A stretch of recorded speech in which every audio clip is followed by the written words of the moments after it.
ಅಪ್ಪ ಅಪ್ಪ ಅದು ನಾನೊಂದು ಹುಡುಗನ ಲವ್ ಮಾಡ್ತಾ ಇದ್ದೀನಿ. ಸರಿ, ಒಂದ್ಸಲ ಮನೆಗೆ ಕರ್ಕೊಂಡು ಬಾ.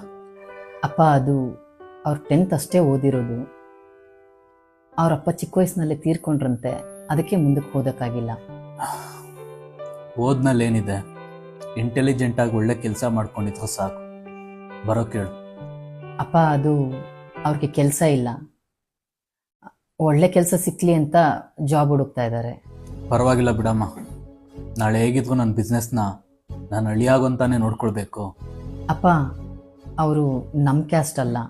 ಈ ಜಾತಿ ಜಾತಿ ಅಂತ ಅಂದ್ಕೊಂಡು ನಾನು ಪ್ರೀತಿಸಿದ ಹುಡುಗಿನ ಕಳ್ಕೊಂಡೆ. ನಿನ್ನ ವಿಷಯದಲ್ಲಿ ಆಗೋದಕ್ಕೆ ನಾನು ಬಿಡಲ್ಲ ಮಗಳೇ. ನಾಳೆನೇ ಬರೋದು ಕೇಳು. ಅಪ್ಪ ಅದು ಇನ್ನೊಂದು ವಿಷಯ. ಏನಮ್ಮ ಅದು? ಅದು ಅವ್ರಿಗೆ ಏನು ಆಸ್ತಿ ಇಲ್ವಾ?